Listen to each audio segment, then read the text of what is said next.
ان الحمد للہ نحمدہ ونستعینہ ونستغفرہ ونعوذ باللہ من شرور انفسنا ومن سیئات اعمالنا من یہد اللہ فلا مضل له ومن یضلل فلا ہادی له واشهد ان لا الہ الا اللہ وحدہ لا شریک له واشهد ان محمدا عبدہ ورسولہ اما بعد فإن خیر الحدیث کتاب اللہ وخیر الہدی ہدی محمد صلی اللہ علیہ وسلم وشر الامور محدثاتها وکل محدثات بدعۃ وکل بدعۃ ضلالۃ وکل ضلالۃ فی النار۔ اعوذ باللہ السمیع العلیم من الشیطان الرجیم من ہمزہ ونفخہ ونفثہ۔ بسم اللہ الرحمن الرحیم۔ رب اشرح لی صدری ویسر لی امری واحلل عقدۃ من لسانی یفقہوا قولی۔ بسم اللہ الرحمن الرحیم۔ ان اللہ وملائکتہ یصلون علی النبی یا ایھا الذین آمنوا صلوا علیہ وسلموا تسلیما۔ اللہم صلی علی محمد وعلی آل محمد کما صلیت علی ابراہیم وعلی آل ابراہیم انک حمید مجید۔ اللہم بارک علی محمد وعلی آل محمد کما بارکت علی ابراہیم وعلی آل ابراہیم انک حمید مجید۔ اللہم ربنا آتینا فی الدنیا حسنۃ وفی الآخرۃ حسنۃ وقنا عذاب النار۔ ربنا آتینا من لدنک رحمتہ وہیئ لنا من امرہ رشدا۔ لا الہ الا انت سبحانک انی کنت من الظالمین۔ حسبنا اللہ ونعم الوکیل یا حی یا قیوم برحمتک استغیث ولا حول ولا قوۃ الا باللہ العلی العظیم آمین۔ الحمدللہ آج 3 جنوری 2024 کو قرآن کلاس نمبر 78 کی اسٹوڈیو ریکارڈنگ ہونے جا رہی ہے۔ آج انشاءاللہ تعالی ہم سورۃ النساء کی آیت نمبر 81 سے آنورڈ سٹارٹ کریں گے۔ ٹاپک وہی چل رہا ہے منافقین سے ریلیٹڈ، جو اوپر سے کلمہ گو تھے لیکن اندر سے کافر تھے اور اندر سے اسلام کو نقصان پہنچا رہے تھے۔ اعوذ باللہ من الشیطان الرجیم، بسم اللہ الرحمن الرحیم۔ وَيَقُولُونَ طَاعَةٌ، اور وہ کہتے تو یہ ہے کہ ہم اطاعت اختیار کرتے ہیں، وقت کے پیغمبر کی دعویٰ اس کا کرتے تھے۔ فَإِذَا بَرَزُوا مِنْ عِنْدِكَ، اور جب وہ باہر نکلتے ہیں اے نبی صلی اللہ علیہ وسلم آپ کی مجلس سے، بَيَّتَ طَائِفَةٌ مِّنْهُمْ، تو رات کے وقت انہی میں سے ایک گروہ ایسا ہوتا ہے، غیر الذی تقول، کہ جو رات کے وقت مشورے کرتا ہے، گفتگو کرتا ہے، وہ جس کے وہ دین کے وقت دعوے دار ہوتے ہیں، یعنی دین کو تو وہ نبی علیہ السلام کی مبارک مجلس میں بیٹھ کے آپ کو انڈوس کر رہے ہوتے ہیں، اور رات کے وقت چونکہ اسلام تو قبول نہیں کیا ہوا ہے اور بالکل اس کے اپوزٹ پلاننگ کرتے ہیں، اسلام کے پیٹھ میں چھرا گھونپنے کی کوشش کرتے ہیں۔ واللہ یکتب ما یبیتون، اللہ تعالیٰ لکھ رہا ہے جو کچھ وہ رات کے وقت میں عمل کرتے ہیں، جو پلاننگز کر رہے ہیں وہ اللہ تعالیٰ کے علم میں ہے۔ ظاہر ہے اللہ نے اپنے ریکارڈ کے لیے نہیں لکھی ہے، یہ نام عمل نوٹ ہو رہا ہے، اور قیامت والے دن وہ دکھایا جائے گا کہ تم نے یہ چیزیں پیغمبر وقت کے خلاف کی تھی، اور اس کے اگینسٹ پھر سزا سنائی جائے گی اس ایویڈنس کی صورت میں۔ تو یہ ایویڈنس ہوگا ان کے خلاف۔ فَأَعْرِضْ عَنْهُمْ، تو اے نبی ان سے اعراض کیجیے۔ وَتَوَکَّلْ عَلَى اللَّهِ، اور اللہ پر توکل کرے۔ وَكَفَى بِاللَّهِ وَكِيلًا، اور اللہ آپ کے لیے کارساز کافی ہے۔ یہاں اگر اس طرح کی پلاننگ کا اگر آپ کو علم آ گیا ہے تو اب اس کی ٹینشن نہیں آپ نے لینی ہے کہ پتہ نہیں کیا سوچ رہے ہوگے، کیا کرتے ہیں، نہیں، آپ نے سامنے آئے بھی تو چونکہ کلمہ گو ہے، آپ نے کلمے کا احترام کرنا ہے، ان کے اور صف نظر کرنا ہے ان کی غلطیوں سے، اور اللہ پر توکل رکھنا ہے۔ اللہ پر توکل کریں گے تو آپ کے اگینسٹ جو یہ سازشیں کر رہے ہیں، اللہ تعالیٰ آپ کا مددگار ہوگا۔ وہی بہتر کارساز ہے، جو ہم سورہ آل عمران کی آیت نمبر 173 میں بھی پڑھ چکے ہیں کہ جب کافروں کی سازش کی خبریں اہل ایمان کے پاس آتی ہے تو ان کا تکیہ کلام یہی ہوتا ہے، حسبنا اللہ و نعم الوکیل، ہم نے اللہ پر ہی بھروسہ کیا ہے، وہی ہمیں کافی ہے، وہی بہتر کارساز ہے۔ تو ایک مسلمان کا ایٹیٹیوڈ یہی ہونا چاہیے کہ اللہ پر توکل کرے اور اللہ سے مدد مانگے، تو دشمنوں کے اگینسٹ اللہ تعالیٰ اس کی مدد فرمانے والا ہے۔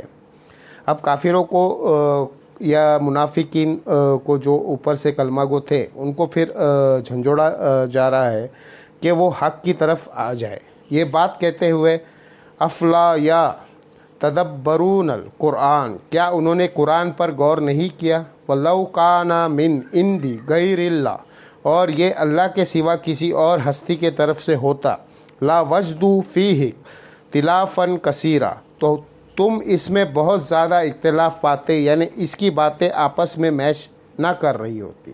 اختلاف تو خیر ابھی بھی موجود ہے، یعنی جو ہے جو نہیں ماننے والے ہیں وہ تو قرآن کے خلاف ہے۔ اس کا یہ مطلب نہیں ہے کہ قرآن چونکہ اللہ کے طرف سے ہے تو اب قرآن کی مخالفت کوئی نہیں کرے گا۔ اس سے مراد یہ ہے کہ قرآن کی جو دعوت ہے اس میں کانٹرڈکشن نہیں پائی جائے گی کہ ایک صورت میں ایک بات ہوئی ہے ہو اور دوسری صورت میں جا کے بالکل اس کی اپوزٹ بات ہو جائے۔ جس طرح ہم آپ کے اپنے معاشرے میں ایک بات کرتے ہیں کہ اس بندے کو تو دین مانی نہیں ہے، کل تو یہ بات کر رہا تھا آج یہ بات کر رہا ہے۔ انسان جب بھی کوئی بات لکھے گا نا تو اس سے کہیں نہ کہیں معاملہ مس ہینڈل ہو جائے گا، اور سب سے بڑی بات جب حالات اور واقعات ٹف آئیں گے تو وہ کمپرومائز کرنے کے لیے تیار ہو جائے گا۔ لیکن وقت کا پیغمبر یہ کمپرومائز اس لیے نہیں کرتا کیونکہ اس کے پیچھے اللہ کھڑا ہے۔ حالات کتنے بھی برے ہو، پیغمبر جو ہے پہلے دن جو بات کر رہا ہوتا ہے وہی آخری دن بھی وہی بات کرتا ہے۔ تو یہ قرآن اس بات کا ثبوت ہے، قرآن میں اختلاف نہ ہونا کہ یہ اللہ کے طرف سے ہے، ورنہ اس میں آئے دن نئی ڈاکٹرین بیان ہو رہی ہوتی۔ حتیٰ کہ آپ یہ دیکھیں سورہ یونس کے اندر اللہ تعالیٰ نے کتنے سخت الفاظ میں ہمارے محبوب صلی اللہ علیہ وسلم کو ڈائریکٹلی مخاطب کر کے آپ کے ذریعے آپ صلی اللہ علیہ وسلم کے مخالفین تک کے بات پہنچائی ہے۔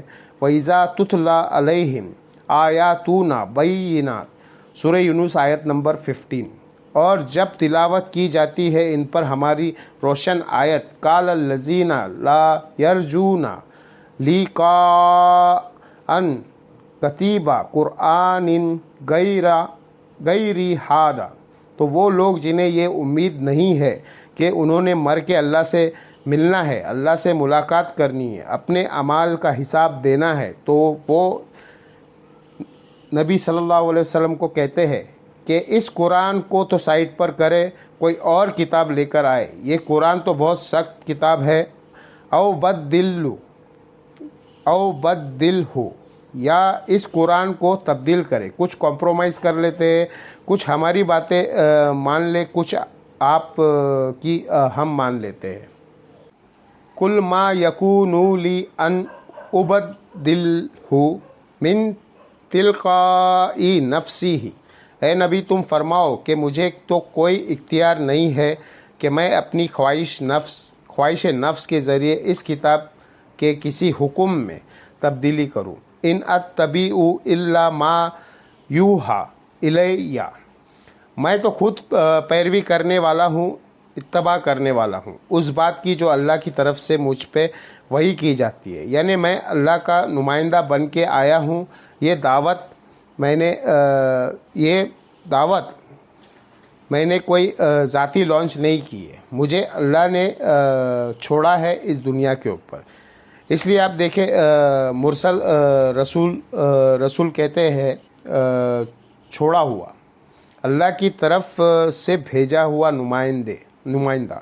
جس حدیث کا بھی واسطہ چھوٹا ہو، ہم کہتے ہیں یہ مرسل روایت ہے، چھوٹا ہوا ہے واسطہ، تو اللہ کی طرف سے رسول بھیجے جاتے ہیں۔ میں تو خود پابند ہوں اس وحی کا جو میرے طرف کی جاتی ہے۔ انی اخاف آسیتو، ربی عذاب یوم عظیم، میں تو خود خوف رکھتا ہوں اس بات کا کہ اگر میں نے بھی اپنے رب کی نافرمانی کی، یہ سمجھانے کے لیے ہے بالفرض تو بڑے دن کا عذاب مجھ پہ بھی آ پڑے گا۔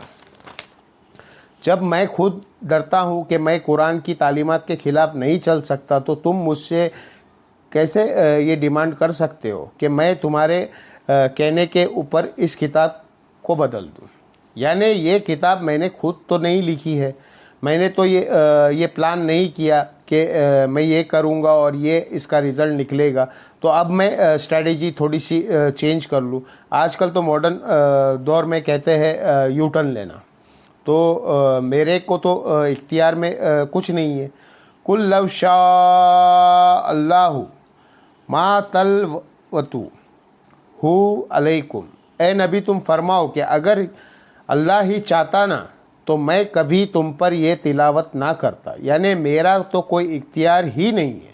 اللہ نے مجھے پیغمبر چنا، میرے ذریعے قرآن تم تک پہنچایا، اگر اللہ کی یہ مرضی نہ ہوتی نہ میں پیغمبر ہوتا نہ یہ کتاب نازل ہوتی، یعنی میرا کوئی لینا دینا نہیں ہے اس مسئلے میں تو من اون جو چیز مجھ پہ نازل ہوئی ہے میں نے تمہارے تک پہنچا دی۔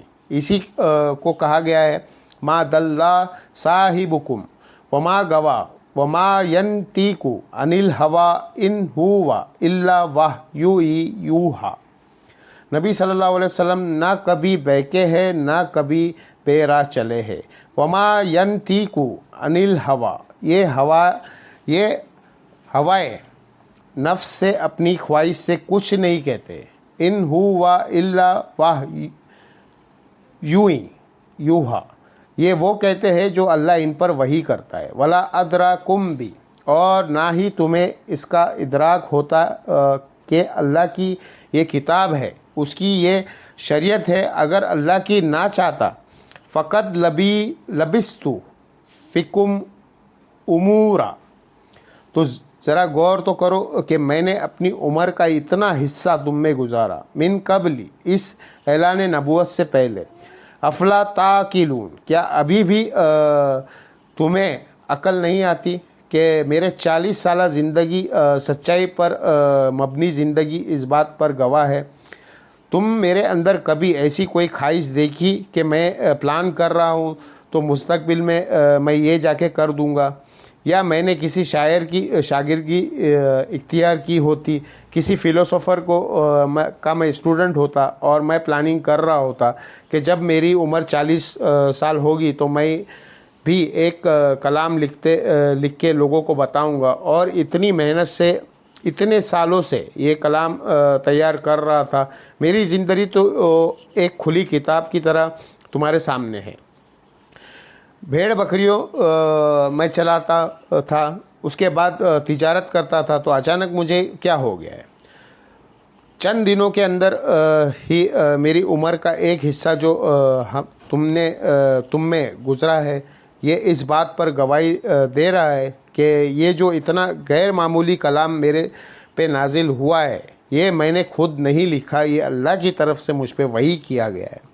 تو اب اگر یہ اللہ کے طرف سے وحی ہوا ہے تو پھر کیا ہے، فمن اظلم ممن افترى علی اللہ کذیبا، تو اس سے بڑھ کر ظالم کون ہوگا جو اللہ پر جھوٹ باندھے، یعنی وہ پیغمبر نہیں ہے اور وہ دعویٰ پیغمبری کرے تو سب سے بڑا گنہگار تو وہ ہوگا۔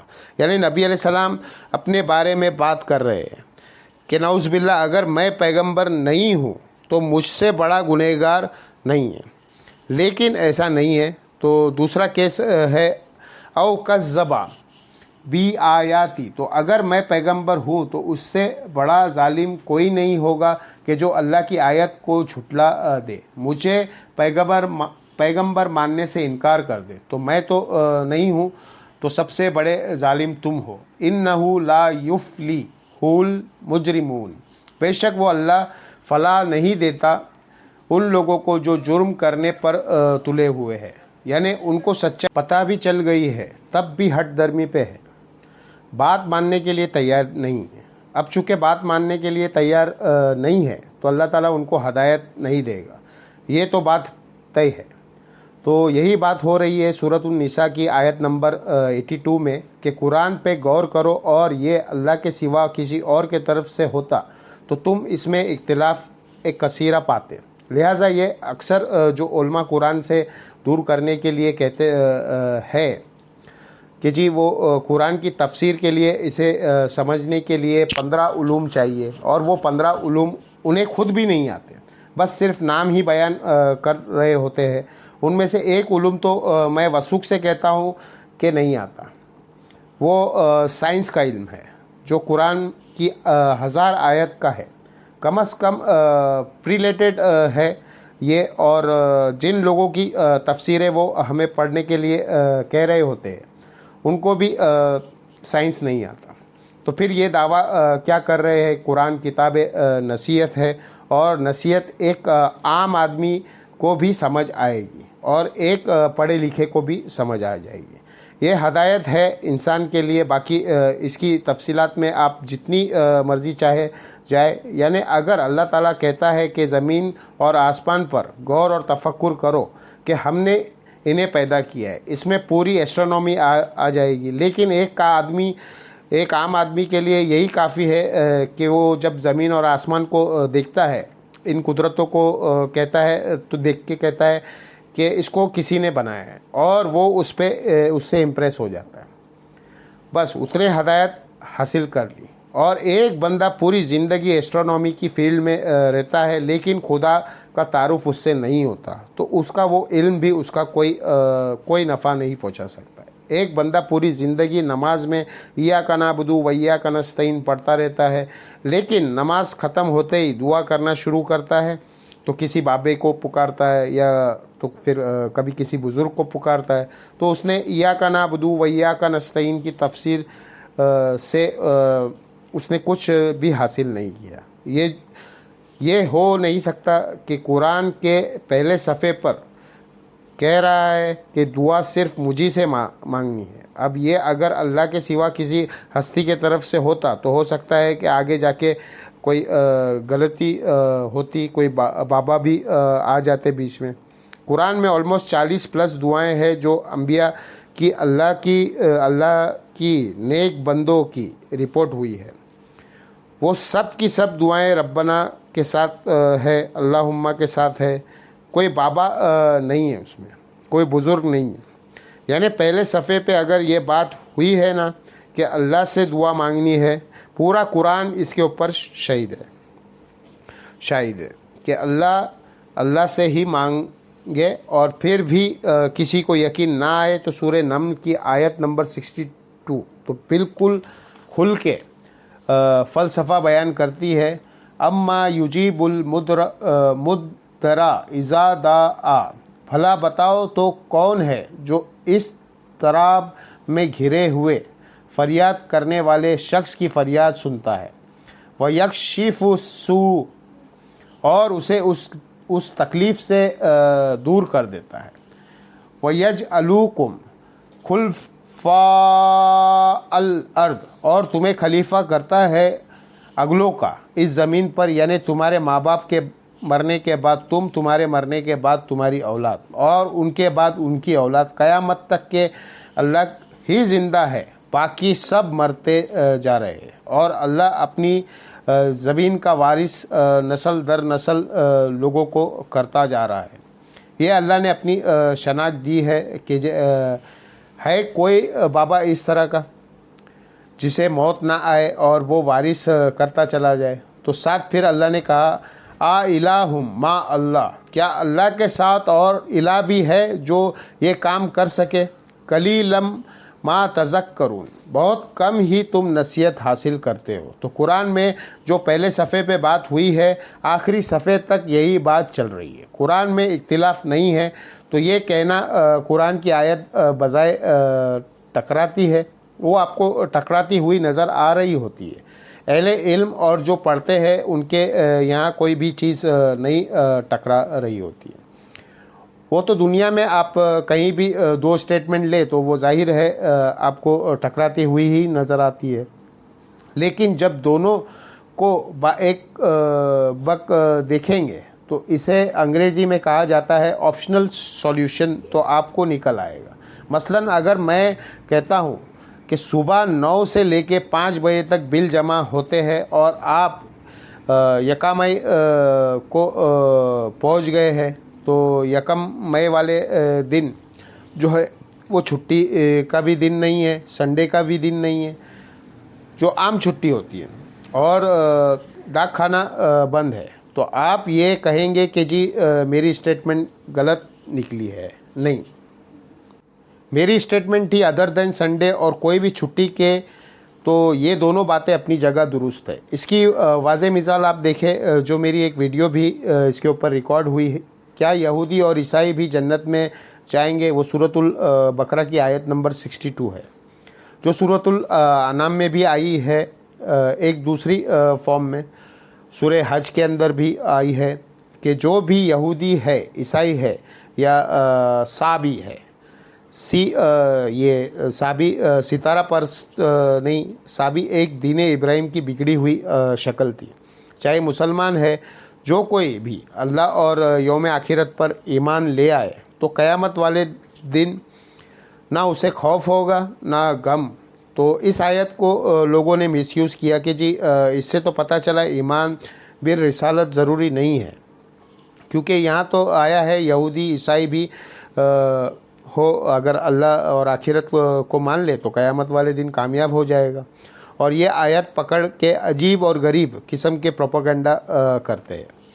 تو ہم ان کو بتاتے ہیں میرے بھائی یہ بات بالکل اپنی جگہ درست ہے، لیکن قرآن کو پوری ڈاکٹرین میں جو حل صفحے میں سمجھنا ہے، جہاں سے آپ سورہ بقرہ کی آیت نمبر 62 کوٹ کر رہے ہیں، یہ بات جہاں سے تمہیداً سٹارٹ ہوئی تھی، وہ سٹارٹ ہی اس سے ہوئی، کیا یہودیوں سب سے پہلے تم کافر نہ بنو، اس کتاب کے تمہاری کتاب میں جو پیغمبر آخر زماں کی پروفیسیز موجود ہے تھی صلی اللہ علیہ وسلم، قرآن کا ذکر تھا، سب سے پہلے تم ہی کافر بن گئے۔ ایمان بالرسالت سے تو بات شروع ہوئی ہے 5ویں رکوع سے، اور اس کے آگے جا کر اللہ اور یوم آخر کی بات آئی ہے، ایمان بالرسالت کا پہلا ذکر ہو چکا ہے، اور پھر سورہ نساء کے اندر تو جا کے 6 پارے کے اندر جا کے سٹارٹ کے اندر آیت نمبر 150، 151 اور 152 میں اللہ تعالیٰ نے فرمایا ہے کہ جو کسی ایک رسول کا بھی انکار کر دے، یا اللہ کو ماننے کسی رسول کو نہ مانے، یا رسولوں کو مانے اور اس میں سے کسی ایک رسول کو نہ مانے، باقی رسولوں کو مان لے، وہ سب کافر ہے۔ تو اب کافر والی جتنی آیت قرآن میں ہے ان پہ لگ جائے گی، چاہے وہ یہودی ہو، عیسائی ہو یا مسلمان بھی ہو۔ کوئی مسلمان بھی کافر ہو سکتا ہے جو کہے کہ میں حضرت عیسیٰ کو نہیں مانتا، تو وہ کافر ہو جائے گا، چاہے وہ نبی علیہ السلام کو آخری پیغمبر بھی مانتا ہو۔ لہٰذا جب قرآن کہتا ہے یہود اور نصارہ بھی امن میں ہوں گے قیامت والے دن، اس سے مراد یہود اور نصارہ ہے وہ ہے جو اپنے اپنے دور میں اپنے اپنے وقت کے پیغمبر پر ایمان لائے، لیکن جب نبی علیہ السلام آ گئے تو اس وقت کے یہود اور نصارہ مراد نہیں ہے، اسی لیے کہ دوسری جگہ آ گیا ہے کہ جو ایک پیغمبر کا بھی انکار کرے گا وہ کافر ہو جائے گا۔ تو اب دونوں باتوں کو جب جوڑیں گے تو اختلاف تو ہے ہی نہیں۔ اختلاف تو تب ہوگا جب ایک بات بالکل اور طرف ہو اور دوسری 180 ڈگری یعنی دوسری جگہ یہ بھی آ جائے کہ چاہے کوئی ایک پیغمبر کا انکار کر لے تب بھی وہ جنت میں جائے گا۔ جب تک یہ اسٹیٹمنٹ آپ قرآن سے نہیں دکھائیں گے تب تک آپ یہ کہہ نہیں سکتے کہ آیت ٹکرا رہی ہے۔ اس طرح قرآن اور حدیث بھی نہیں ٹکرا رہا ہوتا ہے، واقعہ کیا اٹھاتے ہیں اور کہتے ہیں جی قرآن سے ٹکرا رہا ہے۔ بھائی قرآن سے جب ٹکرا رہا ہوگا جب قرآن میں وہ واقعہ بیان ہو اور بالکل اس کی اپوزٹ بات ہو رہی ہو، پھر تو بالکل آپ کہیں گے ہاں بالکل یہ ٹکرا رہا ہے۔ تو اس طریقے سے چیزیں نہیں ٹکراتی ہے۔ یا کبھی ٹائم پیریڈ کے لیے اللہ کی طرف سے کوئی ناسخ اور منسوخ کا حکم بھی آ سکتا ہے، اس کے اوپر میری الگ سے ایک ویڈیو ریکارڈ ہے۔ قرآن میں بعض اوقات اللہ تعالیٰ نے کوئی حکم نازل کیا وقتی طور پر، پھر بعد میں اللہ تعالیٰ نے اسے مزید کلیریفیکیشن کر کے اس میں آسانی دے دی۔ مثلا پہلا حکم تھا کہ کسی کے موت کے وقت قریب آئے اور اسے خطرہ ہو کہ میں مرنے والا ہوں تو وہ اپنے ورثہ کے لیے وصیت لکھوا دے، سورہ بقرہ میں آیا۔ پھر سورہ النساء میں اللہ تعالیٰ نے خود ہی بتا دیا کہ مرنے کے بعد اس طرح وراثت تقسیم ہوگی۔ ایک مردے کی پوری ڈیٹیل ہے، الگ سے میری ایک ویڈیو ریکارڈڈ ہے، وراثت کی تقسیم کا کیلکولیشن کا کیا طریقہ ہے۔ اب کوئی کہے یہاں پہ تو اللہ تعالیٰ کہہ رہا ہے وصیت کرو، اور وہاں پہ اللہ تعالیٰ کہہ رہا ہے کہ ماں کو 1/6 ملے گا، باپ کو اتنا، بیوی کو اتنا، تو ہم یہ کہیں گے کہ وصیت لکھنے والی بات بھی اپنی جگہ درست ہے۔ اس کے بعد اللہ تعالیٰ نے امت کی آسانی کے لیے خود ہی حصہ مقرر کر دیا۔ جب تک اس کا امپلیمنٹیشن تھی وہ درست تھی، جب یہ آ گئی تو یہ درست ہے۔ یہ آپس میں ٹکرا کیسے رہی ہے؟ ٹکراتی تب جب سورہ بقرہ میں یہ نازل ہوتا کہ آپ نے ماں باپ رشتہ داروں کے لیے وصیت لکھ دو، اب قیامت تک تمہیں نہیں بتائیں گے، کوئی اللہ کے طرف سے نیکسٹ آیت نازل نہیں ہوگی جس سے تمہیں یہ بتایا جائے کہ تم نے کتنا حصہ مرنے کے بعد تقسیم کرنا ہے، اور پھر آیت نازل ہو جاتی ہے۔ پھر ہم کہتے دیکھو جی پہلے تو دعویٰ کیا تھا کہ نہیں بتائیں گے، اب بتا دیا۔ اس طرح سورہ النساء میں اللہ تعالیٰ نے فرمایا ہے کہ جو عورت زنا کرے اس کو گھر میں قید کرو، مراد یہ نہیں کسی کمرے میں بند کر دو، یعنی گھر سے نہ نکلے یہاں تک کہ اسے موت آ جائے، یا اللہ پھر مستقبل میں تمہارے لیے راہ نکال دے گا۔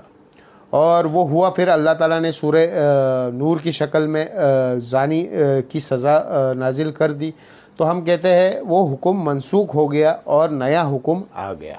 تو یہ بھی پاسبل ہے، ناسوخ اور منسوخ بھی 180 ڈگری چیزیں نہیں ہوتی ہے، بلکہ اللہ تعالیٰ نے مختلف اوقات کے اندر مختلف معاملات کے آسانی کے اعتبار سے اجازت دے دی تھی۔ پہلے یہ حکم تھا کہ ایک وضو سے ایک ہی نماز پڑھی جاتی تھی۔ قرآن میں بھی یہ ہے، جب تم نماز کا ارادہ کرو تو اپنے چہرے دھو لو، اس کے بعد کونیاں، سر کا مسا اور پاؤں کو دھو لو، مسا کر لو۔ کوئی بھی چیز تو یہ اب حکم قرآن میں آیا ہے۔ ایون جو لوگ منکرین حدیث ہے ان کے لیے بھی یہ آزمائش کھڑی ہو جاتی ہے۔ جب ہم یہ بات کرتے ہیں تو قرآن میں تو آیا ہے جب بھی نماز پڑھنی ہے وضو کرنی ہے، لیکن وہ بھی کہتے ہیں جی پہلے وضو ہو تو دوبارہ کرنے کی ضرورت نہیں ہے، لیکن قرآن میں تو کہیں نہیں لکھا ہوا ہے۔ قرآن میں تو آیا ہے جب بھی نماز کے لیے کھڑا ہونا ہے وضو کرنا ہے، اور قرآن میں یہ بھی نہیں لکھا ہوا ہے کہ اگر پہلے سے ہو تو دوبارہ کرنے کی ضرورت نہیں ہے، یہ تو کہیں نہیں لکھا ہوا ہے۔ لیکن یہ بھی نہیں لکھا ہوا ہے کہ پہلے سے ہے پھر بھی دوبارہ کرنا ہے۔ قرآن خاموش ہے۔ سنت ہمیں بتاتی ہے، صحیح مسلم میں حدیث ہے کہ نبی علیہ السلام نے غزوہ تبوک کے موقع پر، فتح مکہ کے موقع پر ایک ہی وضو سے ظہر کے وقت وضو کیا۔ آپ نے عصر، مغرب، عشاء چاروں نمازیں جو ہے وہ ایک ہی وضو سے پڑھی، اور صحابہ اکرام کہتے ہیں کہ ہم نے اس سے یہ سیکھ لیا کہ اب اللہ نے ہمیں اجازت دے دی ہے کہ ہر نماز کے لیے نیا وضو کرنے کی ضرورت نہیں ہے، اگر پہلے سے باوضو ہے کوئی تو اسی وضو سے کنٹینیو کرے۔ لیکن قرآن میں نہ ایسی کوئی بات اس کی مخالفت میں ہے، نہ اس کے حق میں ہے، لیکن اس کے اوپر لکیر نہیں پیٹی جا سکتی کہ یہ اختلاف ہو گیا، اختلاف نہیں ہوا۔ ایک چیز میں آسانی مزید دے دی۔ اختلاف تو تب ہوتا کہ قرآن میں آتا بغیر وضو کے بھی نماز پڑھ لو، اور بعد میں آتا اس میں ساتھ میں یہ لکھا ہوتا کہ آئندہ کبھی بھی وضو کا حکم نازل ہوگا، اور پھر اس میں وضو کا حکم نازل ہو جائے، پھر 180 ڈگری ہوتا۔ لیکن ایسا نہیں ہے، خالی اتنا بھی ہوتا کہ بغیر نماز کے وضو کر لو، اور بعد میں اللہ کہتا ہے وضو کر لو بھی، ہم اس سے ٹکراتا ہوا مانتے، ہم کہتے اس وقت تک اجازت تھی، اب نہیں ہے۔ ٹکرانا تب ہے کہ پہلے یہ حکم آتا کہ بغیر وضو کے نماز پڑھو، اب قیامت تک کے لیے حکم ہے، اس میں کوئی تبدیلی نہیں ہوگی، اور پھر ایک آیت نازل ہوتی کہ نہیں وہ حکم منسوخ ہو گیا ہے، تو پھر اللہ تعالیٰ کی بات اپنی وائلیٹ ہو جاتی کہ جی قیامت تک تبدیلی نہیں ہونی تھی، اب تو اب یہ کیوں ہو گئی ہے۔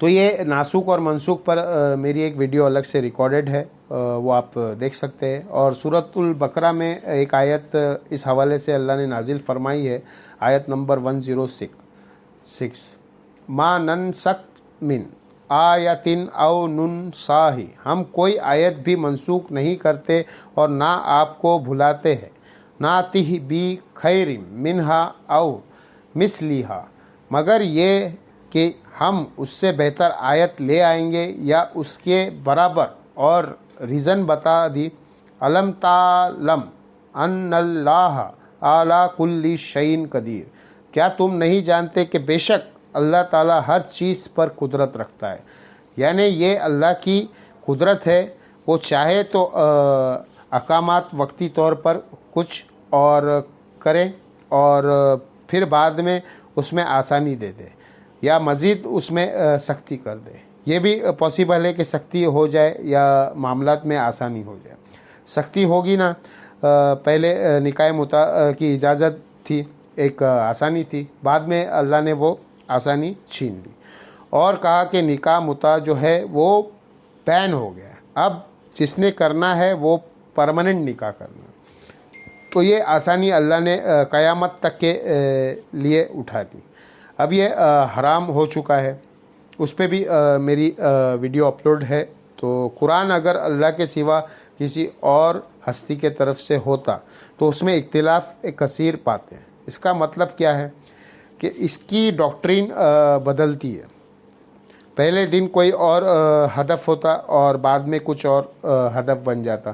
پہلے دن بھی اس کا ہدف یہی تھا کہ انسانیت کے لیے ہدایت ہے یہ کتاب، اور ایک انقلابی دعوت لے کے اٹھی ہے دنیا میں اللہ کے غلبے کے لیے، اور آخری وقت تک یہی دعوت رہی ہے۔ ایون اللہ کے محبوب صلی اللہ علیہ وسلم دنیا سے چلے بھی گئے، آپ کے صحابہ اکرام علی مردوان نے اسی مشن کو آگے لے کے چلے اور کسی میں کوئی تبدیلی نہیں کی۔ وَإِذَا جَاءَ أَهُم مِّنَ الْأَمْنِ أَوِ الْخَوْفِ، اور جب آتی ہے ان کے پاس کوئی اطمینانی یا خوف کی بات، اذاؤوا بہ، تو خوب اس کا چرچا کرنا شروع کر دیتے ہیں، یعنی منافقین اور کمزور ایمان والوں کی نشانی ہوتی ہے، کوئی ان تک بات پہنچ جائے نا، ڈھنڈورا پیٹنا شروع کر دیتا ہے، سنے ہوگا پتہ نہیں اور کیا کیا ہوگا۔ تو یہ لوگ دعوت کے لیے نقصان دہ ہوتے ہیں، جو بیچارے دعوت پہ چل رہے ہوتے ہیں نا، انہیں بھی پریشان کرتے ہیں، نہ خود کام کرتے ہیں دین کا، نہ کسی کو کرنے دیتے ہیں۔ بزدلوں کا یہی کام ہی نہیں ہے۔ تو نبی علیہ السلام کے ساتھیوں میں بھی ایسے لوگ تھے، جی وہ کافر تو ماز کھڑا کر رہے ہیں، مدینے کو ملیامیٹ کر دیں گے۔ اب یہ بات پھیلانے سے یا تو ملیامیٹ ہونا بند ہو جائے یا خندق میں کافر چڑھائی کرنا چھوڑ دیتے، پھر تو آپ ضرور اس کا ڈھنڈورا پیٹیں۔ کیا یہ ہونا ہے؟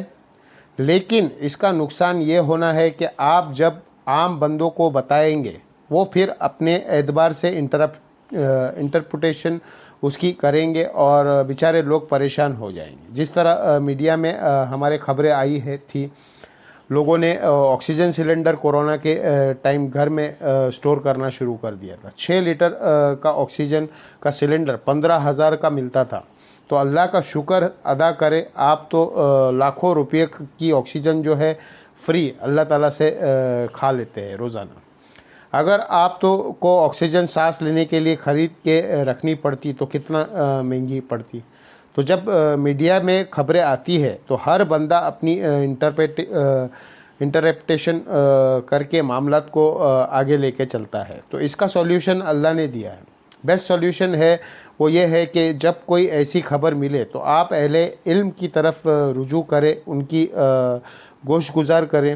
اگر آپ کی بات سچی بھی ہوئی تب بھی جو فیصلہ کرنے والا لوگ ہے نا، فیصلہ تو انہیں ہی کرنا ہے.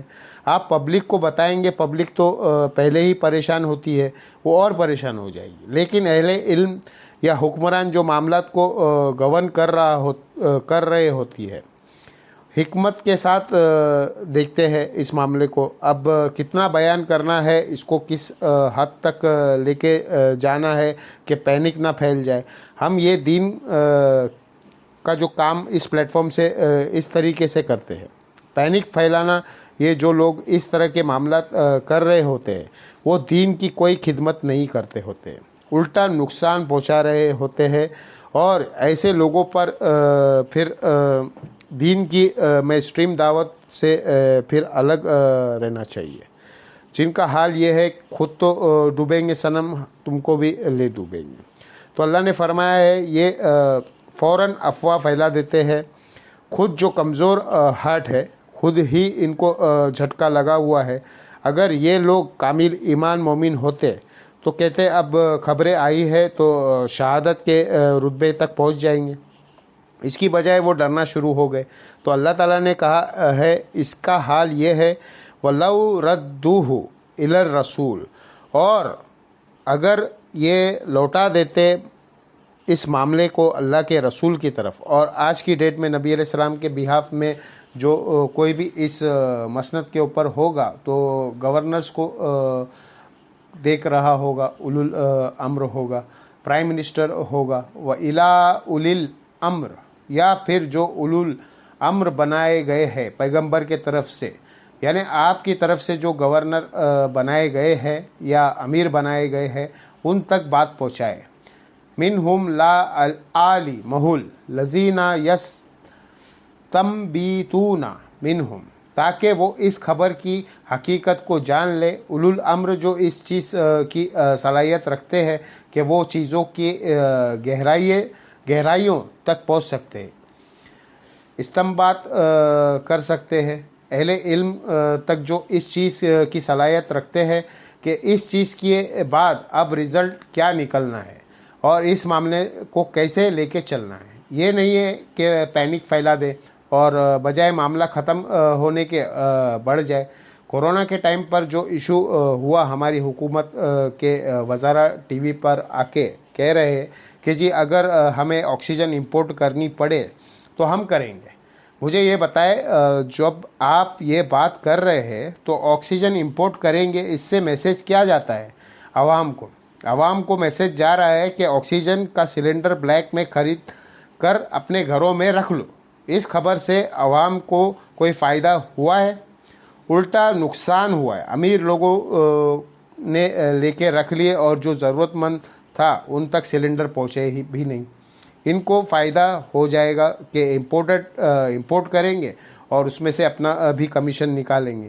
یہ آپ عوام کو تب بتائیں جب عوام آپ کو پوچھ رہی ہو کہ جناب اتنا ہو گیا ہے تو آپ کیا کریں گے.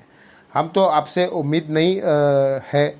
یہ عوام کو بتائیں کہ نے سے عوام مہر لگائے گی تو پر باہر وہ آکسیجن دیں گے. الٹا آپ پینک کریٹ کر رہے ہیں. وَلَوْلَا فَضْلُ اللَّهِ عَلَيْكُمْ وَرَحْمَتَهُ، اور اگر اللہ کے فضل تم پر نہ ہوتا اور اس کی رحمت نہ ہوتی، لَاتَّبَعْتُمُ الشَّيْطَانَ، تو شیطان کی تم پیروی شروع کر دیتے. اللہ قلیلا، سوائے چند لوگوں کے. یعنی یہ تو اللہ تعالیٰ اس دعوت حق کی حفاظت کر رہا ہے، ورنہ جتنے یہ کمزور دل لوگ تمہارے ساتھ اٹیچ ہے انہوں نے ایسے بیڑا گرک کرنا تھا، ایسے پینک پھیلانی تھی کہ نبی علیہ السلام کی یہ مبارک دعوت نقصان میں چلی جاتی ہے فائدے کے بجائے. اللہ تعالیٰ کی طرف سے یہ غیبی پردہ ہے کہ وہ معاملات سیٹل بڑھتے چلے جاتے تھے، یہ حقیقت بات ہے، ورنہ دلیر لوگ تو بہت کم ہی ہے. یعنی یہاں پہ بھی آپ دیکھیں زیادہ تر لوگ اس کا شکار ہو جاتے ہیں. اہل ایمان بھی کیوں کمزور ایمان والے ہیں، سارے تو دلیر نہیں ہوتے. غزوہ حنین میں آپ دیکھیں 12,000 کا لشکر تھا اور صرف 80 لوگ حضور کے ساتھ رہ گئے تھے، سارے ہی بھاگ گئے. جب قبیلہ حوازے کے تیر کا سامنا کرنا پڑا ان کو تو بھگدڑ مچ گئی. 12,000 میں 80 تیرے ہوتے جنم لیا ہوتا. تو وہ اس لیول کے لوگ ہر زمانے میں تھوڑے ہوتے ہیں. یہ جو کہتے ہیں نا آج کل عوام ہی خراب ہو گئی ہے تو حکمران بھی خراب ہوں گے، سر عوام ہمیشہ سے ہی ایسے ہی کر رہی ہے، کبھی بھی ایک لیول کے لوگ نہیں ہوں گے. معاملات بگڑے ہی ہے ہمیشہ. سیدنا عمر کے دور میں آپ دیکھیں کہتے ہیں کتنے سخت حکمران تھے. آپ بخاری مسلم اٹھا کے دیکھیں، حضرت عمر نے اپنے زمانے کے اندر جو شراب کے لیے کوڑے لگائے جاتے تھے 40 سے 80 کر دیے گئے تھے، کیونکہ وہ حد نہیں ہے. تعزیر قاضی بڑھا سکتا ہے، اور اس میں الفاظ موجود ہے کہ لوگ زیادہ شراب پینا شروع کر دیے تھے. بھائی حضرت عمر کے دور تھا تو لوگ تو کم ہو جاتے. ہمیں تو یہاں یہ بتایا جا رہا ہوتا حضرت عمر کے دور میں سارے مسجد میں بیٹھے ہوتے ہوں گے، تسبیح ہر بندے کے ہاتھ میں ہوتی ہوگی. بخاری مسلم کے الفاظ ہے لوگ زیادہ شرابی ہو گئے تو حضرت عمر نے سزا بڑھا دی. تو اگر مبارک دور تھا تو شرابی بڑھ کیوں گئے؟ یہ کون سا مبارک دور ہوا؟ ہر زمانے میں کمزور ایمان والے لوگ موجود ہوتے ہیں. آپ دیکھیں اس زمانے میں جو لوگ شراب پی رہے ہیں اور آج جو لوگ شراب نہیں پی رہے، تو آج کے لوگ اس زمانے کے ان لوگوں سے بہتر ہیں جو شراب پیتے تھے. تو آپ کہیں گے یہ تو صحابہ تابعین سے بہتر کہہ رہا ہے. تو پھر جائے سر کسی گورے کی عدالت میں جا کے فیصلہ کرائیں، جو جوڈیشری کے قانون کے سامنے رکھ کر فیصلہ کرے. برائی رہ جائے، چاہے اس میں زمانے میں ہو، اس زمانے میں ہو یا اس زمانے میں ہو. لیکن اگر آپ مجھ سے پوچھیں تو اس زمانے کی جو برائی ہے وہ بڑی برائی ہے، کیونکہ اس وقت اچھائی کا غلبہ تھا. نبی علیہ السلام کا مبارک دور قریب تھا. آپ کے تربیت یافتہ لوگ ڈائریکٹ کثرت میں موجود تھے. آج جو علماء ہمیں دین سکھانے بیٹھے ہیں وہ تو الا ماشاء اللہ فراڈ ہے. اس وقت کم از کم یہ سارے فراڈ نہیں تھے، اچھے لوگ بھی تو موجود تھے نا. تو یہ فرق ہے.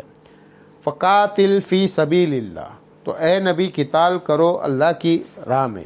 لا تکلف الا نفسا، آپ کو آپ کی جان کے سوا کوئی اکاؤنٹیبل نہیں ہے، کوئی آپ مکلف نہیں ہے، آپ اپنی جان کے مکلف ہے. دیکھیں حضور کو بھی کہا جا رہا ہے کہ آپ سے یہ نہیں پوچھا جائے گا کہ آپ کے ساتھی آپ کے ساتھ مل کے قتال کیوں نہیں کر رہے. آپ اللہ کے پیغمبر ہیں نا، آپ حق پہ ڈٹے رہے. آپ کے ساتھ آپ کے ساتھی جو ہے آپ کے ساتھ آنا چاہتے چلے، نہیں چلتے نہیں چلے. وحرِّضِ الْمُؤْمِنِينَ، آپ صرف یہ کرتے رہے کہ اہل ایمان کو ابھارتے رہے کہ وہ دین پر چلتے رہے. ٹیم لیڈر کا ایمان ساروں کا نہیں ہو سکتا. ٹیم لیڈر کا کام یہ ہے کہ وہ خود ڈٹا رہے، اپنے ساتھیوں کو چلاتا رہے. تو پھر اس کے ساتھ ایک ایسی جماعت کھڑی ہو جائے گی جو کمیٹیڈ لوگ ہوں گے. سارے تو کبھی کمیٹیڈ نہیں ہوں گے، سارے ابو بکر عمر علی نہیں ہو سکتے. تو کبھی بھی کمیٹیڈ بن سکتے. تو یہ کہانی ختم یہ ہو نہیں سکتا. اصل اللہ عین یکف باس الذین کفروا، عجب نہیں ہے، قریب ہے کہ اللہ تعالیٰ روک دے ان لوگوں کے کا کفر جو کر رہے ہیں، جو آپ کے خلاف سازشیں کر رہے ہیں، تو اللہ تعالیٰ خود آپ کو پوش پناہ بنے، آپ کو جان نثار ساتھی دے دے، آپ نے ٹینشن نہیں لینی۔ واللہ اشد باساً اشد تنکیلا، اللہ کی گفت بہت سخت ہے اور وہ سزا دینے میں بہت سخت ہے۔ اللہم اجرنا من النار، اللہم حسبنی حسابا یسیرا، آمین۔ من یشفع شفاعتا حسنہ، جو کوئی بھی شفاعت کرے اچھے کام کی، یکن لہ نصیب منہا، تو اس کا حصہ بھی اس میں ہوگا۔ یعنی بتایا جا رہا ہے کہ سفارش کرنا کسی کی بری بات نہیں ہے اگر وہ اچھائی کے لیے سفارش ہو رہی ہو۔ قرآن جس سفارش کو کنڈیم کر رہا ہے وہ یہ ہے کہ ایک بندہ برا ہے اور آپ ناجائز اس کی پش پناہی کریں۔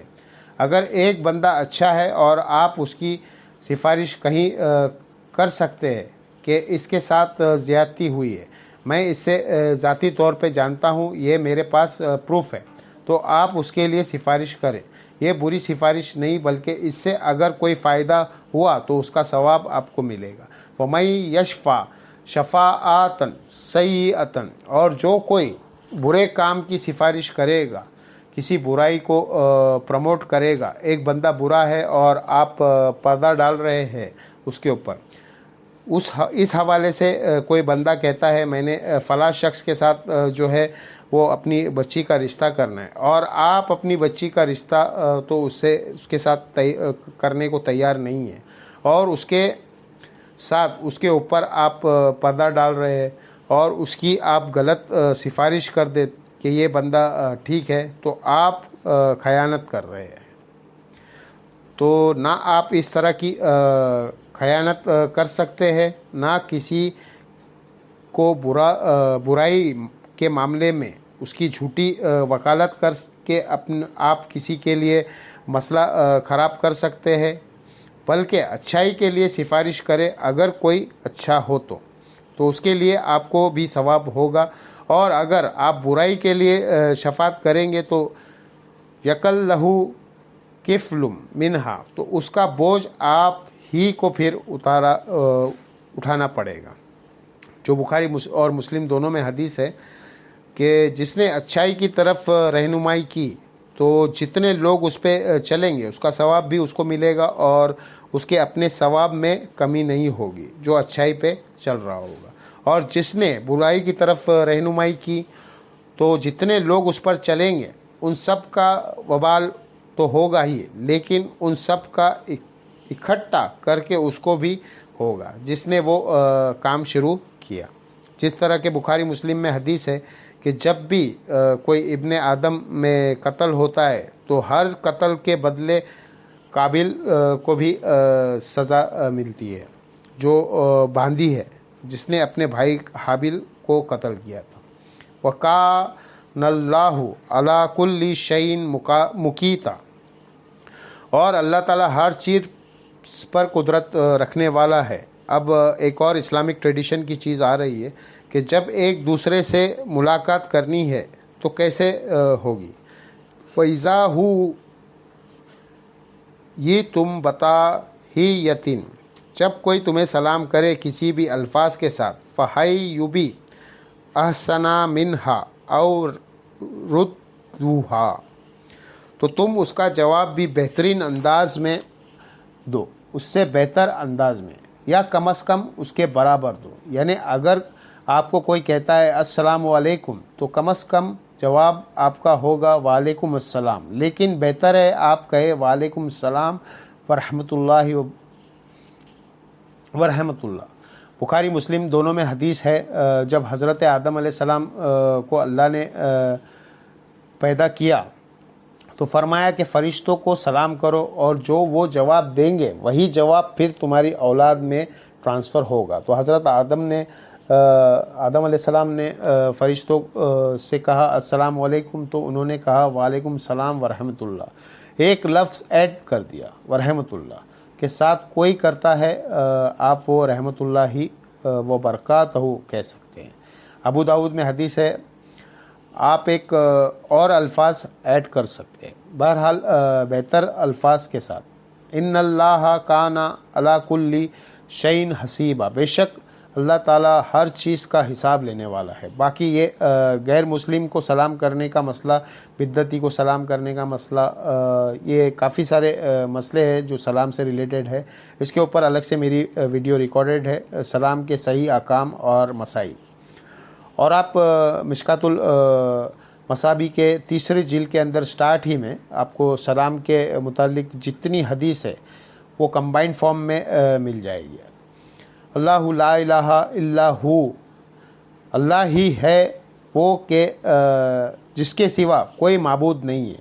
لا یجمعنکم الی یوم القیامۃ لا ریب فیہ، وہ ضرور تمہیں جمع کر دے گا قیامت کے دن جس کے بارے میں کوئی شک نہیں ہے۔ یہی سب سے بڑی تلوار ہے کہ مرنے کے بعد اس نے زندہ کر کے پوچھنا ہے کہ بھائی زندگی کیسے گزاری۔ ومن اصدق من اللہ حدیثا، اور اللہ سے بڑھ کر اپنی بات میں کون سچا ہو سکتا ہے۔ اللہ تعالیٰ فرما رہا ہے ہم یہ بات کر رہے ہیں، ہم سے بڑھ کر کوئی سچا نہیں کہ اہل ایمان کا بدلہ جنت اور منافقین کو فاسقین کا ٹھکانہ جہنم میں، اور اللہ نے یہ اپنا وعدہ پورا کرنا ہے۔ اللہم انا نسألوک جنت الفردوس مع النبیین والصدیقین والشہداء والصالحین آمین۔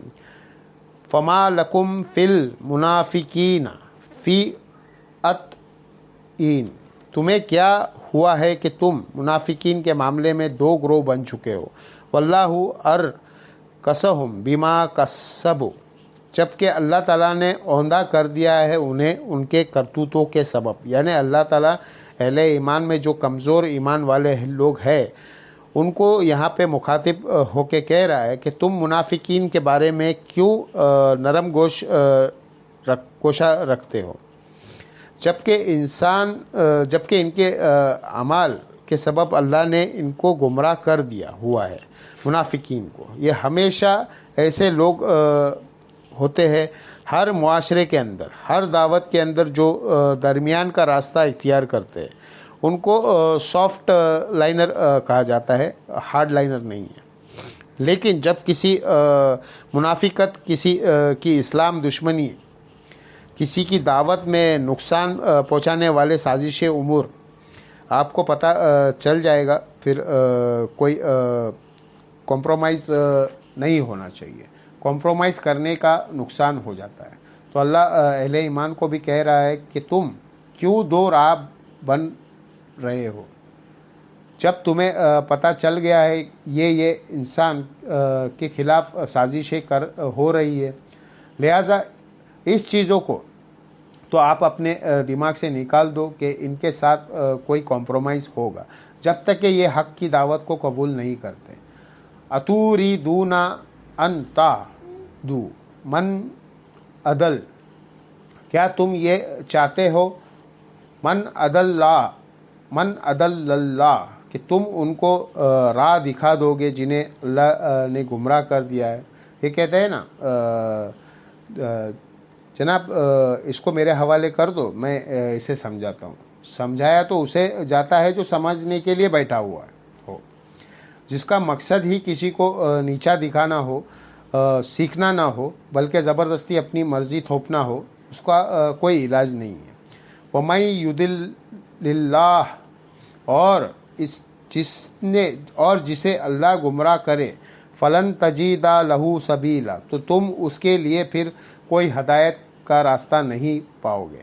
وَدُّوا لَوْ تَكْفُرُونَ كَمَا كَفَرُوا فَتَكُونُوا سَوَاءً، وہ دوست رکھتے ہیں اگر تم بھی کفر کرنے لگو جیسے کہ انہیں کفر کیا، تاکہ سب ایک سان ہو جائے۔ یعنی منافقین اس وقت تک تم سے راضی نہیں ہوں گے جب تک کہ تم بھی ان کے والی روش اختیار نہ کر لو، پھر تو وہ تم سے راضی ہو جائیں گے۔ ادروائز تم بھی ہارڈ لائنر رہو گے تو وہ قبول نہیں کریں گے، کبھی بھی نہیں کریں گے۔ وہ اس لیے قبول نہیں کریں گے کیونکہ وہ نمایاں نہیں ہوں گے، جب سارے ہی بزدلی کی بات کریں گے تو جو بزدل طبقہ ہے وہ خوش ہوگا، اور جو بزدلی کی طرف لوگوں کو بلا رہا ہوگا وہ ان کے ساتھ دوستی گاٹ لے گا۔ لیکن جو کہے گا نہیں ہم نے بزدلی نہیں دکھانا، ہماری جان جاتی ہے جائے، ہم نے سچائی کے لیے کھڑا ہونا ہے، تو مجھے بتائے منافقین کے ساتھ کیوں کھڑے ہوں گے؟ ان کی تو ایمان کو وہ اپنی دنیا کا خطرہ جڑا ہوا ہے۔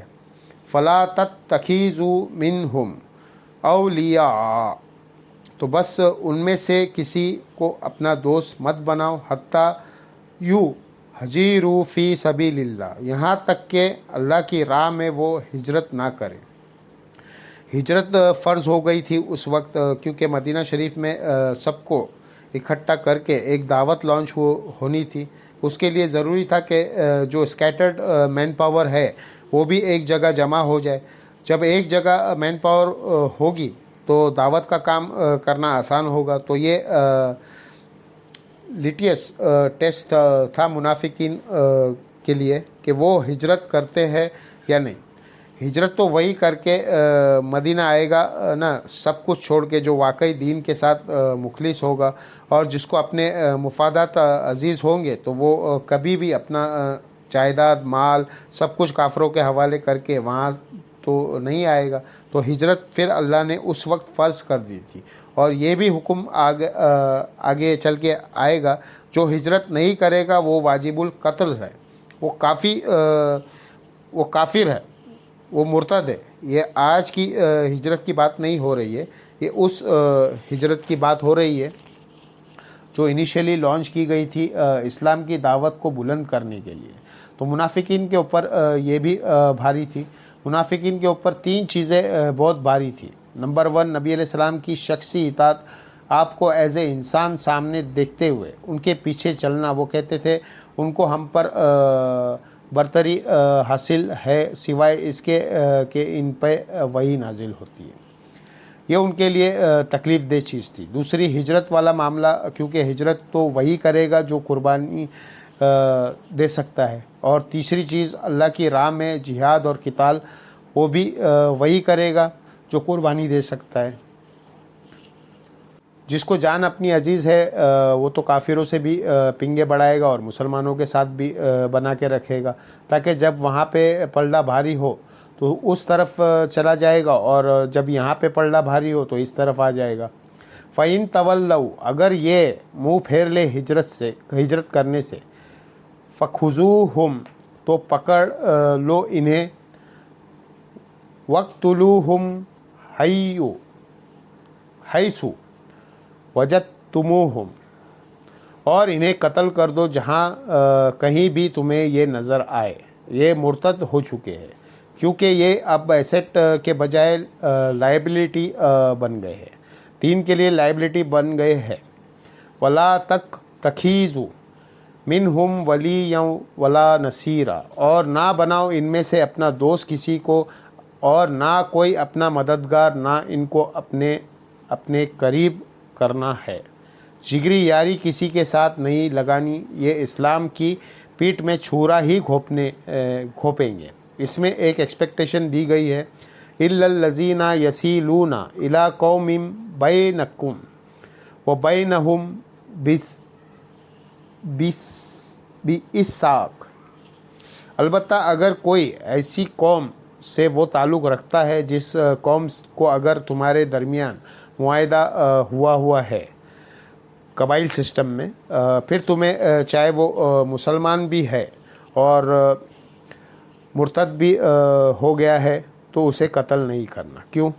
وہ پھر پورا قبیلہ آپ سے لڑنے کے لیے آ جائے گا، اور ایک نیا ماز کھل جائے گا۔ ہے وہ مرتد ہے، لیکن ابھی موقع نہیں ہے کہ آپ اسے قتل کریں، اس کو ڈھیل دی جائے۔ تو سر یہ آیت بھی اس بات کا ثبوت ہے کہ دنیا میں پولیٹیکلی آپ کو ایگزسٹنس اپنی رکھنے ہے، اسٹیبلٹی رکھنے کے لیے بعض اوقات بعض معاملات میں کمپرومائز کرنا پڑتا ہے۔ جب ہم یہ کہتے ہیں نا، آپ اپنے علماء کو FATF کی تلوار لٹکی ہوئی ہے، خدا کے لیے کوئی ہوش کے ناخن لو، ابھی اس معاملے کو کو اس طریقے سے نہ لے کے چلو۔ اب آپ دیکھیں جی ایس پی اسٹیٹس بھی پاکستان کا ختم کرنے کے لیے کاردار انہوں نے منظور کر لیا ہے۔ مسئلہ جو ہے وہ اپنی جگہ رہ گیا، ہمارے لیے نئی مصیبت کھڑی ہو گئی ہے۔ اب جہاں پہ اللہ کی طرف سے وحی میں حکم نازل ہو رہا ہے کہ جو رسول اللہ کے ساتھ غداری کر رہے ہیں وہ سب واجب القتل ہے، تب بھی اللہ کہہ رہا ہے کہ ہاں اگر وہ کسی ایسی قوم سے تعلق رکھتا ہے جس سے تمہاری معاہدے ہے پھر نہیں قتل کرنا۔ تو سر ایک وام تحیدہ کی وجہ سے ہم تو ہر معاہدے میں بندھے ہوئے ہیں، اس دنیا میں ان معاہدے کے تحت اس ہی ہمیں چلنا ہے۔ الا الذین یصلون الی قوم بینکم و بینہم میثاق، سوائے اس قوم کے یا اس قبیلے کے جس کے ساتھ تمہارا میثاق ہو، اس کا معاملہ الگ ہے۔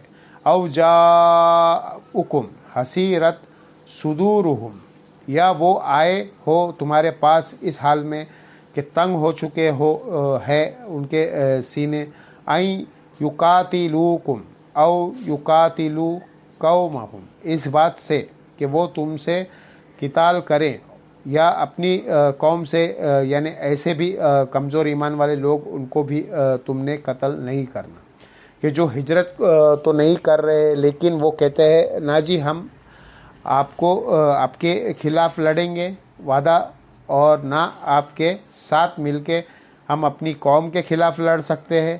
اس کے یعنی نمائندے مثال ہمارے حکمران ہے جو نہ ہماری رعایا کی بات مان سکتے ہیں، نہ ان کی بات ٹال سکتے ہیں، نہ کافروں کی بات مان سکتے ہیں، نہ ان کی ٹال سکتے ہیں۔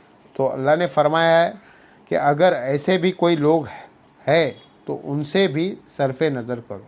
وَلَوْ شَاءَ اللَّهُ لَسَلَّطَهُ عَلَيْكُمْ، اور اگر اللہ تعالیٰ چاہتا تو مسلط کر دیتا تم پر، فَلَا قَاتَلُوكُمْ، تو وہ ضرور تم سے لڑتے۔ یعنی اللہ تعالیٰ فرما رہا ہے اس پہ بھی شکر کرو کہ یہ اس پہ آمادہ ہو گئے ہیں کہ نہ تم سے لڑیں گے نہ تمہارے مخالفین سے، تو نیوٹرل ہو گئے ہیں۔ تو یہ بھی تمہاری کامیابی ہے اور یہ بھی اللہ کی کہیں بھی تائید ہے، ادروائز یہ تمہارے دشمن کے طور پہ ہوتے۔ فَإِنِ تَزَالُوكُمْ فَلَمْ يُقَاتِلُوكُمْ، اگر وہ کنارہ کوشی کر لے تو تم بھی ان سے جنگ نہ کرو۔ وَأَلْقَوْا إِلَيْكُمُ السَّلَامَ، بس وہ کنارہ کرے تم سے اور نہ جنگ کرے تمہارے ساتھ اور بھیجے تمہارے طرف صلح کا پیغام۔ فَمَا جَعَلَ اللَّهُ لَكُمْ عَلَيْهِمْ سَبِيلًا، تو پھر اللہ تعالیٰ کی طرف سے اجازت نہیں ہے کہ تم ان کے ساتھ کوئی جنگ کرو۔ یعنی اگر کوئی قبیلہ یہ کہتا ہے کہ نہ تو ہم آپ کو ساتھ لڑیں گے نہ آپ کے مخالفین کے ساتھ دیں گے، ہم اسلام بھی قبول نہیں کریں گے لیکن آپ کی مخالفت نہیں کریں گے، تو ان کے ساتھ بھی آپ نے کوئی جنگ نہیں کرنا۔ سَتَجِدُونَ آخَرِینَ یُرِیدُونَ أَن یَأْمَنُوکُمْ، تم پاؤ گے چند اور لوگ جو چاہتے ہیں کہ امن میں رہے، یا منو قومہم، اور امن میں رہے اپنی قوم سے۔ کلما ردوا الی الفتنہ، لیکن جب کبھی فتنہ آتا ہے، ارکسوا فیہا، وہ اس میں منہ کے بل گر پڑتے ہیں۔ یعنی ایسے نیوٹرل لوگ بھی ہوں گے جو دعویٰ تو یہ کرتے ہیں کہ نہ ہم آپ کا ساتھ دیں گے نہ آپ کے مخالفین کا، لیکن ہوتا یہ ہے کہ جب بھی مخالفین آپ کے خلاف سازش کرتے ہیں وہ اس میں حصہ بن جاتے ہیں، یعنی وہ اپنے عہد کو توڑ دیتے ہیں۔ تو ایسے لوگوں کے ساتھ کوئی رعایت نہیں ہوگی، ان کو آپ نے نہیں چھوڑیں گے۔ فَإِن لَّمْ يَعْتَزِلُوكُمْ، تو اس میں سے اگر نہ کنارہ کرے وہ تم سے، وَيُلْقُوا إِلَيْكُمُ السَّلَامَ، یا نہ بھیجو تمہاری طرف صلح کا پیغام، وَيَكُفُّ أَيْدِيَهُمْ، اور نہ وہ اپنے ہاتھوں کو روکے تمہاری دشمنی سے۔ فخذوہم، تو ایسوں کو تم پھر پکڑ لو، وقتلوہم، اور انہیں قتل کرو، حیثو